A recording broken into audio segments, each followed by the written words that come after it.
Таких дебилов надо еще поискать. То есть человек поперся в политику, говорит, обранный народом. Да какой народ тебя брал? Вы туда все въехали, бездари, чисто на имени Зеленского, на имени 95-го квартала. Без этого бренда посмотрим, сколько за тебя проголосуют. Ты да я, да мы с тобой называется. 3,5 человека на все Черновцы и область. До этого Мазурашу через 5 минут нужно было выставлять с этой партии с позором, клеймо на всю жизнь на лбу. Ты что хочешь делать? Ты хочешь свободу слова поломать? Ты хочешь цензуру в Украине? За что? За то, что критикуют власть. А какая ты власть? Для кого ты власть? Что ты там решаешь, говорящая голова? Всем привет! С некоторым опозданием, но мы обязаны с вами поговорить про инициативы некоторых дегенеративных народных депутатов, которые хотят ограничить свободу слова в Украине и фактически не то чтобы догнать Россию по уровню тоталитаризма и идиотизма, а перегнать их. Кто мог отличиться в этот раз? Ну, конечно же, Георгий Мазурашу. Мои давние подписчики знают, что я с ним знаком лично где-то с 2008 или 2009 года, то есть достаточно-таки давно. До того, как он стал народным депутатом, мы, в принципе, нормально общались. А потом человек полностью раскрылся. Получается, какая ситуация? Когда я был еще профессиональным спортсменом, я играл в баскетбольной команде в Черновцах, а он в этом городе был главным спортивным журналистом. Мы как бы там общались по, скажем так, профессиональной деятельности. Ну, потом так судьба распорядилась, что он стал народным депутатом. За какие заслуги, правда, он сам не знает. Но это так работает социальный лифт в Украине. Маємо те, що маємо. И вот этот человек, недодепутат. Кстати говоря, я хочу подчеркнуть, потому что я к его семье нормально отношусь, но лично он уже у меня вызывает только омерзение. Так вот, этот недодепутат придумал, подал как автор законопроект, значит, который бы ограничивал свободу человека на 5-7 лет, проще говоря, вас посадили бы в тюрьму на 5-7 лет с конфискацией имущества. За что? За критику власти. И сразу пояснение, значит, для борьбы с ботами, интернет-троллями и все остальное. Люди, скажите, пожалуйста, напишите в комментариях, может я что-то не знаю, а как можно бот посадить? Может быть, народный депутат такой имеет уровень общего развития, что он не знает, как работают ботофермы? Что-то сидят 5 человек и тысячами аккаунтов оперируют? Может, он думает, что ботом называют живого человека, который просто анонимно под псевдонимом там что-то пишет? Вы представляете уровень этого идиотизма и той каши, которая в голове у человека? Но это мы только начинаем. Послушайте, пожалуйста, пост, которым он попытался оправдаться. Дословно. Замість огульного хайпу, пов'язаного з моєю цілком нормальною ініціативою, краще поясніть мені. А це нормально, коли обраний народом депутат має читати тонни сміття і ображань про себе в інтернеті? Я вже, вибачте, забембався поповнювати чорний список, мені вже Facebook попередження скидує, що в мене дуже великий блеклист. Я вважаю, цю проблему давно треба вирішити на законному рівні. Пиши під справжнім іменем, вказуючи адресу, щоб як мінімум можна було мати розуміння, а ти голосував за народного депутата, прізвище якого окривляєш у Facebook? У мене ботами і шоколадниками розговор короткий, бан і відписка, як кажуть. Але я хочу, щоб і спецслужби вплинули на адміністрацію Фейсбуку, якщо ні я, ні мої помічники не можуть заблокувати мої численні фейкові псевдопрофілі. Таких дебилов надо еще поискать. То есть человек поперся в политику, говорит, обранный народом. Да какой народ тебя брал? Вы туда все въехали, бездари, чисто на имени Зеленского, на имени 95-го квартала. Без этого бренда посмотрим, сколько за тебя проголосуют. Ты да я, да мы с тобой называется. 3,5 человека на все Черновцы и область. Но он стал депутатом, и видите ли, ему неприятно, что ему пишут гадости, и там клоны на него создают. Ну так иди работай в библиотеку куда-то, и не будет на тебя ни клоны, ни гадости, ничего писать, тебя трогать никто не будет. Ты поперся писать законы, по которым будет жить 40 миллионов человек, и ты чем-то там недоволен. Придумывает разную ахинею. Во время начала войны он отличился перлом, даже Зеленский, там без фамилии о них сказал в вечернем видеообращении, гимн, текст гимна, слышите, хотел в начале войны поменять. Вот это вот уровень инициатив Георгия Мазурашу. Но вы, если внимательно слушали, вы прочувствовали этот вообще претензиозный тон. Какой важный человек, посмели побеспокоить, помічники не встигают в бан отправлять интернет-троллей, а я уверен, там 90% реальных людей, которые просто оценили уровень его дебилизма. И это именно поэтому я в своей программе реформ предлагаю полностью переписывать Конституцию и важным пунктом там указать четкий механизм, который позволит отозвать, если вы проголосовали за человека, он вам обещал одно, декларировал одно, мандат получил, своей задницей в Верховной Раде сел и делает совершенно другое.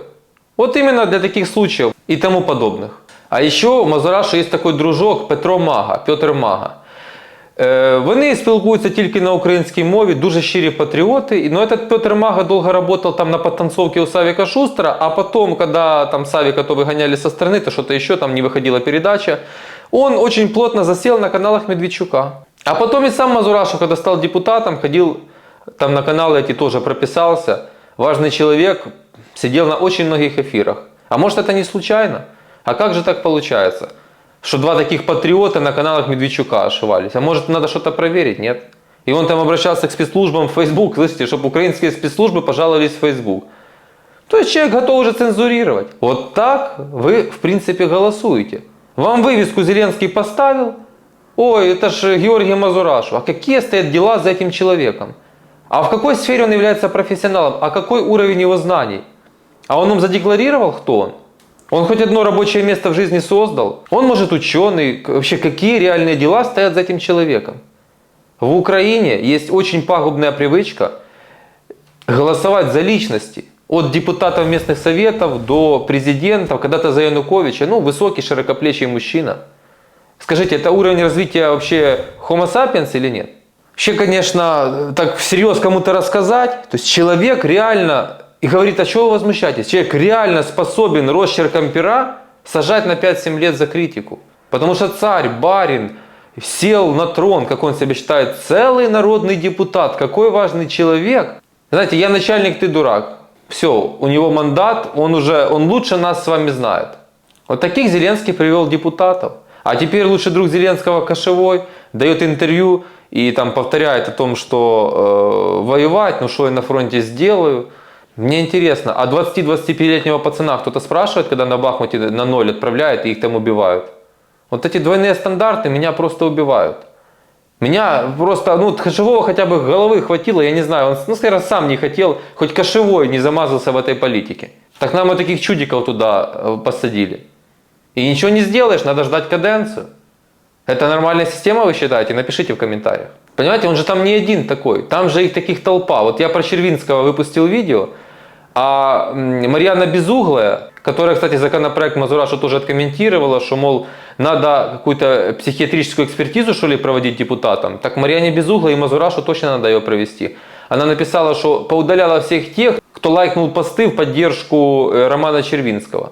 Да, возможно, из этой ситуации там где-то и немножечко торчат уши Порошенко. Но то, что я услышал в интервью Червинского и сейчас, и до, я давно знаком с его деятельностью, я наводил справки определенные.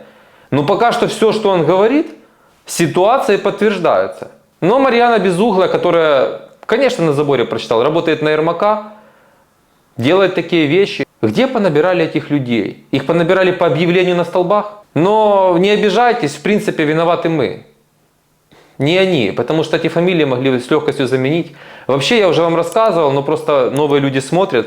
Архитектором вот этого все безобразия, бедлама был Андрей Богдан, который вот эту систему набора людей в список вот таким образом проводил. То есть часть просто отдали там Коломойского, там журналисты позаходили, такие же недоделанные, которые вчера там на 1+1 непонятно какой, журналист номер 125 был, сегодня народный депутат и уже по-хамски с своим электоратом разговаривает, там швец есть такой. И миллион других. Вы сделаете завтра Наталку Мостичук народным депутатом, мы уже не говорим про президента, потому что Коломойский видит ее следующим президентом, давайте представим ее народным депутатом. Это журналистка бывшая, и Мазурашев как бы журналист, хоть и по спорту, но он же журналист. И такие люди, именно такие люди, для которых это вообще профессиональная этика, мозги в конце концов, могут себе такое позволить. Для этого Мазурашу через 5 минут нужно было выставлять с этой партии с позором, клеймо на всю жизнь на лбу. Ты что хочешь делать? Ты хочешь свободу слова поломать? Ты хочешь цензуру в Украине? За что? За то, что критикуют власть. А какая ты власть? Для кого ты власть? Что ты там решаешь, говорящая голова? Цирк просто. Просто цирк. Но они свободу слова, я хочу вам сказать, будут пытаться душить все равно. С Мазурашу, без Мазурашу. Они монополизировали сейчас телемарафоном полностью медиа. Они допустили страшную вещь. Они вложили в голову людям то, что конец войны это только забрать Крым, забрать Донбасс. И уже, в принципе, большинство людей агрессивно на любые другие предложения реагируют. Но пока видим все сигналы мирового сообщества говорят, что нужно выставить реальные цели, и Зеленскому нужно публично выступать об открытости к завершению конфликта за столом переговоров. Понятное дело, мы в выигрыше с этой ситуации не выйдем. На нас напали, мы слабое государство, к сожалению. Мы пострадали. Но знаете что? Понимаете, есть некая связь между тем, что вы выбрали такого народного депутата. Давайте так, первое, что вы выбрали тех людей, которые создали технологию, которая пропихнула вот таких вот ненормальных народных депутаты, это первое. Второе, вы за них проголосовали. И людям вообще не интересны никакие идеи. Почему я вот ждал 100 тысяч подписчиков, прежде чем опубликовать свою программу реформ «Видение Украины»? Для того, чтобы не было, и я сам не такой человек, не какой-то пустым таким, знаете, как критиканством заниматься, просто ругать. Я вот конкретно положил на бумагу, видео оформил с цифрами, с подробностями свое видение. Хочешь со мной поспорить, покажи свое видение, можем подискутировать, если ты в адеквате и понимаешь, о чем ты говоришь. Какое видение у Мазурашу? Помните, они заделались, партия «Слуга народа» заделались под либертарианцев, только зашли в парламент, они уже были социалистами, а теперь уже там центристами, непонятно кто. А вот эти вот позорные, помните явление, Потураев их там тренировал, на одной ноге прыгали в Трусковце. Мы наняли людей, которые по тренингу обучали, как быть народными депутатами. Людей совсем не интересует вообще, что в голове у человека, его, повторяю, какая-то направленность. Получилась партия «Слуга народа», партия социалистов, либертарианцев, педерастов, всех вместе взятых. Вот так вот. Знаете, тенденция нехорошая. Нехорошая. Идет война. В преддверии в каком-то формате, но будет контрнаступление. И, по-видимому, там в ближайшие месяца полтора-два. И вот как на это все спокойно смотреть? Там Червинского посадили. Баканов гуляет. Все как-то этот законы хочет на 5-7 лет сажать. Это же Америка все видит. Вообще западные страны все видят. Вы думаете, там они не видят, что депутат Зеленского такие законопроекты подает? И вы спросите, что делать? Рецепт во время войны пока только один. Медийно, репост. Я делаю видео, прошу репост, прошу досматривать до конца, чтобы видео набирало как можно больше просмотров. Это важно, чтобы как можно больше людей видели, слышали и вообще задумывались об этом. И про реформы я говорю не раньше времени. Потому что уже в Киеве полным ходом политтехнологи заряжены, готовятся к следующим выборам.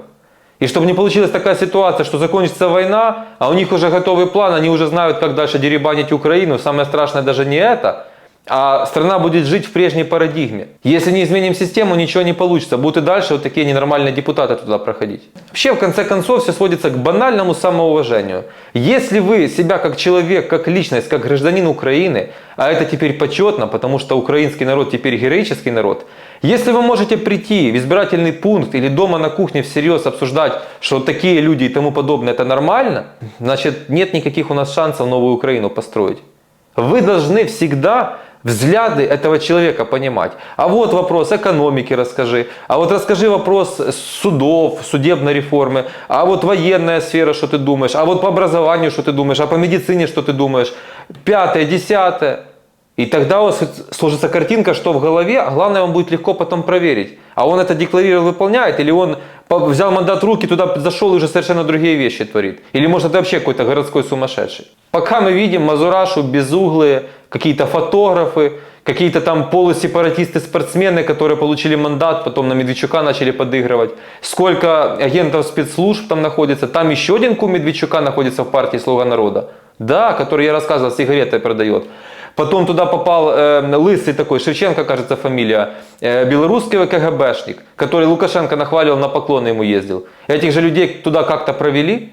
Вот такие Мазураш туда провели. Как вы думаете, на то время была мирная жизнь? У меня были шансы попасть в народные депутаты за какие-то идеи, воплощать какие-то идеи? Без шансов. Я и не хотел, и никуда не напрашивался, как некоторые, когда они объявили эту вот Филькину грамоту еще одну, для проформы программу по интернету, помните, отправлять свое видео, свою программу. Это какое-то просто дурогонство, это что-то ненормальное, это реальный цирк Шапито. И всегда двойные стандарты. Поэтому задумайтесь. Я благодарен всем тем, кто досмотрел это видео до конца. В эту пятницу я запускаю рубрику «Подкаст». Первый выпуск будет. В воскресенье стрим 20:00 по Киеву. Подписывайтесь на канал, делайте репост. Обязательно колокольчик, лайк, комментарий. Все важно, ваше мнение реально важно. Большое спасибо, пока.